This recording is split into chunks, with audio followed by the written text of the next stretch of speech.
सुबह की जल्दबाजी में क्या बनाया जाए तो चले आज सुबह नाश्ते की टेंशन को दूर किया जाए। आज हम बनाएंगे बहुत ही यूनिक नाश्ता। एक बार बनाएंगे तो इसे बार बार बनाना चाहेंगे। इस नाश्ते को हम एकदम कम ऑयल में बनाएंगे और इसका स्वाद भी बहुत लाजवाब होता है जो शायद ही आपने पहले कभी खाया हो। तो चलिए बिना देरी किए हुए इस रेसिपी को बनाना शुरू करते हैं। इसको बनाने के लिए हमने यहाँ पर ली है 1 कप के करीब ताज़ी हरी मटर, जिसको हमने अच्छे से बॉईल कर लिया है और हरी मटर का जो कलर है वो भी काफ़ी अच्छा आ चुका है। तो इसको यहाँ पर हम मैशर की हेल्प से मैश कर लेंगे। आप चाहे तो इसको चॉपर की हेल्प से भी चॉप कर सकते हैं, लेकिन यहाँ पर मैं इसको मैश कर रही हूँ। तो यहाँ पर मैंने इसको अच्छे से मैश कर लिया है और जो हमारी मटर है वो काफ़ी अच्छे से मैश हो चुकी है। तो चलिए अब हम चलते हैं नेक्स्ट स्टेप की तरफ। तो गैस पर हमने एक पैन रख दिया है और इसमें हम डालेंगे 1 टेबल स्पून के करीब ऑयल। ऑयल अच्छे से गर्म हो जाएगा तो इसमें हम डालेंगे आधा छोटी चम्मच के करीब जीरा। जीरा अच्छे से जब क्रिकल हो जाएगा तो अब हम इसमें डाल देंगे एक तेज पत्ता हो तो जरूर डालिएगा, इसका फ्लेवर मटर में बहुत बढ़िया आता है। दोनों चीजें अच्छे से क्रेकल हो चुकी हैं तो इसमें यहाँ पर हमने जो मैश करके मटर रखी थी वो हम इसमें डाल देंगे और गैस की फ्लेम को हम बिल्कुल लो रखेंगे। आप चाहे तो इसमें थोड़ी सी हींग भी डाल सकते हैं। हींग से मटर में बहुत ही अच्छा फ्लेवर आता है। तो यहाँ पर हमने इसको अच्छे से कर लेना है मिक्स और इसमें हम डालेंगे आधा छोटी चम्मच के करीब नमक। नमक से जो मटर है वो बहुत जल्दी गल जाती है। और इसमें हम डालेंगे 1/4 चम्मच के करीब हल्दी पाउडर और इसको हम अच्छे से मिक्स कर लेंगे। यहाँ पर हमें इस बात का ध्यान रखना है कि जो मटर है वो बिल्कुल भी जले नहीं। तो इसको हमने यहाँ पर 2 मिनट के लिए कवर कर देना है। 2 मिनट हो चुके हैं तो इसको हम खोल कर देखते हैं। जो मटर है वो काफ़ी अच्छे से हमारी गल चुकी है। हमने मटर को पहले ही उबाल लिया था, जो बाकी का कच्चापन है वो भी बिल्कुल निकल चुका है और इसको अच्छे से मिक्स करते हुए हमने यहाँ पर चला लिया है। यहाँ पर ये अच्छे से मिक्स हो चुकी है। तो इसमें हम डालेंगे ढेर सारा कटा हुआ हरा धनिया। हरे धनिये से इसका जो टेस्ट है वो बहुत ही बढ़िया आता है।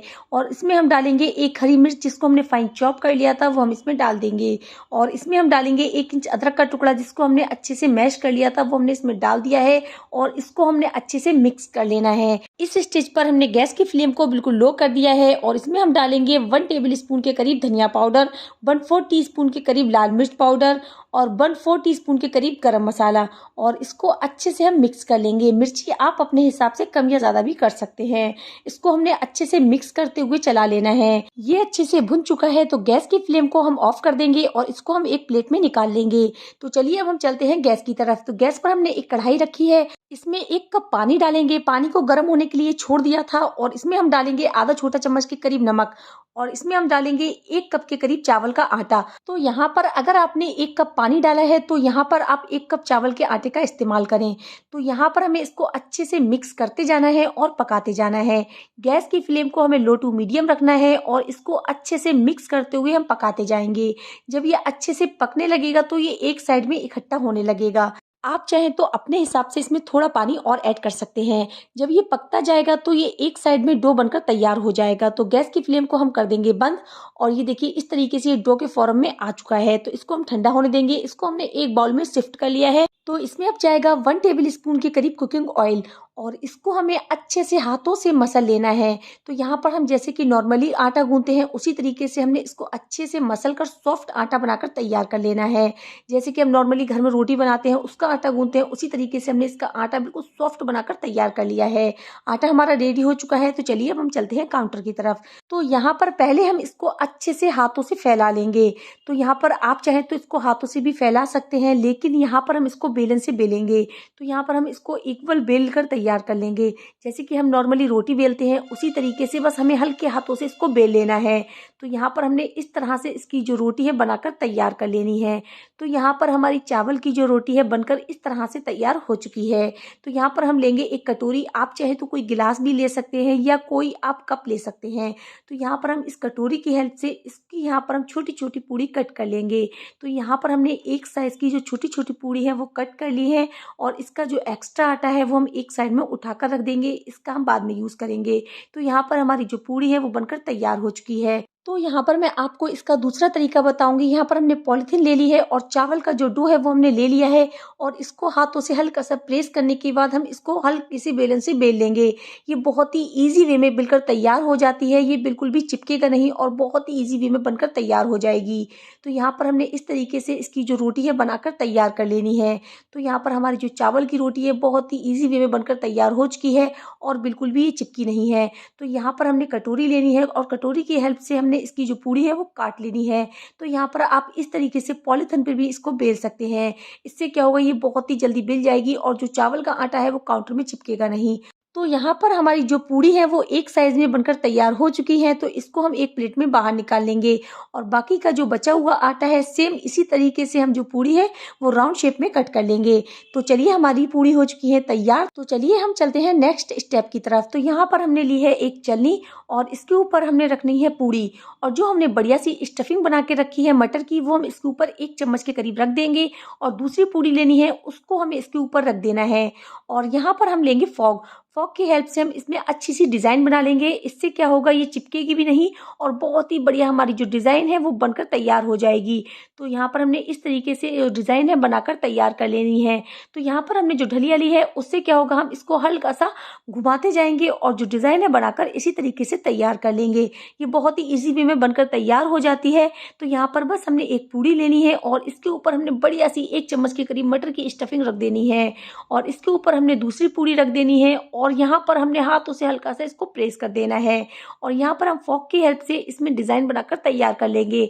इससे ये बहुत ही बढ़िया चिपक जाएगी और यहाँ पर हम डलिया को हल्का सा घुमाते जाएंगे और जो डिज़ाइन है वो बढ़िया से बनकर तैयार हो जाएगी। तो यहाँ पर हमने इस तरह से और डिज़ाइन भी बनाकर तैयार कर लेनी है। ये बहुत ही ईजी वे में बनकर तैयार हो चुकी है। तो यहाँ पर बस हम हल्का सा डलिया को घुमाते जाएंगे और फॉक की हेल्प से हम इसमें डिज़ाइन बनाते जाएंगे। तो लीजिए, हमारी बहुत ही बढ़िया डिज़ाइन बनकर तैयार हो चुकी है। तो यहाँ पर मैं याद दिला दूं कि अगर आपको हमारी रेसिपी अच्छी लग रही है तो प्लीज़ हमारी रेसिपी को लाइक, कमेंट और शेयर ज़रूर कीजिएगा। तो यहाँ पर हमने जो सारी पूड़ी है वो इसी तरीके से डिज़ाइन बनाकर तैयार कर ली है। खाने में टेस्टी और देखने में बहुत ही ज़्यादा खूबसूरत नज़र आनी चाहिए। तो यहाँ पर हमने सारी पूड़ियाँ इसी तरीके से बनाकर तैयार कर ली हैं। तो यहाँ पर हम लेंगे थोड़ी सी कलौंजी और कलौंजी की हेल्प से हम इसको यहाँ पर हल्का सा डेकोरेट कर देंगे। तो यहाँ पर जो सारी पूड़ियाँ हैं उसमें हम थोड़ी थोड़ी कलौंजी लगाकर तैयार कर देंगे। तो लीजिए, हमारी जो पूड़ी है बनकर तैयार हो चुकी है। तो यहाँ पर मैं आपको इस पूड़ी में डिज़ाइन बनाकर दिखाऊंगी। तो यहाँ पर बस हमें हल्का हल्का सा हाथों से इसको इस तरीके से डिज़ाइन बनाकर तैयार कर लेनी है। तो ये देखिए, बहुत ही ईजी वे में ये बन जाती है। जो चावल का आटा होता है ना, बहुत ज़्यादा सॉफ्ट होता है। तो यहाँ पर हमने इस तरीके से इसकी जो डिज़ाइन है बनाकर तैयार कर ली है। तो ये देखिए, कितनी ज़्यादा बढ़िया हमारी जो डिज़ाइन है बनकर तैयार हो चुकी है। तो देखिए, दिखने में जितनी ज़्यादा बढ़िया लग रही है ना, खाने में बहुत ही ज़्यादा टेस्टी लगने वाली है। स्नैक्स हमारे बनकर रेडी हो चुके हैं। तो चलिए हम इनको फ्राई कर लेते हैं। तो यहाँ पर हम इनको डीप फ्राई नहीं करेंगे, हम इनको सैलो फ्राई करेंगे। तो यहाँ पर हम इनको कम ऑयल में बनाने वाले हैं। तो यहाँ पर हमने गैस की फ्लेम को मीडियम रखा है। मीडियम फ्लेम पर हम इसको उलटते पलटते हुए अच्छे से फ्राई कर लेंगे। तो यहाँ पर मैंने पैन में आधा कप ऑयल को अच्छे से गर्म कर लिया था और 1 बाय 1 सारे स्नैक्स को इसमें डाल दिया था। और अब ये अच्छे से फ्राई हो चुके हैं तो इनको हम बाहर निकाल लेंगे। इन्होंने बिल्कुल भी ऑयल को एब्जॉर्ब नहीं किया है, क्योंकि जो चावल का आटा होता है वो ऑयल को बिल्कुल भी एब्जॉर्ब नहीं करता है। तो इसी बचे हुए ऑयल में हमने दूसरे बैच को अच्छे से फ्राई कर लेना है। तो यहाँ पर हम इसको उलटते पलटते हुए दूसरे बैच को भी फ्राई कर लेंगे और ये बहुत ही बढ़िया स्नैक्स बनकर तैयार होते हैं और ये बहुत ही ईजी वे में बन जाते हैं। जब भी आप इसको फ्राई करें, एक फ्राई पैन में ही फ्राई करें। अगर आपने इनको कढ़ाई में फ्राई किया ना तो ये आपस में चिपक जाएंगे। तो यहाँ पर इनका जो कलर है वो हल्का हल्का गोल्डन आ चुका है। तो इनको हम बाहर निकाल लेते हैं। मैदे के मुकाबले में चावल का आटा थोड़ा टाइम लेता है फ्राई होने में, लेकिन बहुत ही ज़्यादा क्रिस्पी बनकर तैयार होता है। तो यहाँ पर हमारे बहुत ही बेहतरीन से स्नैक्स बनकर तैयार हो चुके हैं। तो चलिए इसको हम सर्व कर लेते हैं। और ये लीजिए, हमारे यूनिक स्टाइल के झटपट बनने वाले super tasty, super crispy, super yummy हमारे स्नैक्स बनकर हो चुके हैं तैयार। और ये बहुत ही ज्यादा क्रिस्पी लग रहा है और ये ऐसा नाश्ता है जो बच्चों और बड़ों दोनों को बहुत ही ज्यादा पसंद आने वाला है। ये नाश्ता हेल्दी तो है ही, साथ ही खाने में भी बहुत ही ज्यादा टेस्टी है। आप चाहे तो इसको बच्चों के लंच बॉक्स में भी दे सकते हैं। बच्चों को तो ये बहुत ही ज्यादा पसंद आने वाले हैं। ये जितने ज्यादा क्रिस्पी लग रहे हैं ना, खाने में भी बहुत ही ज्यादा टेस्टी है।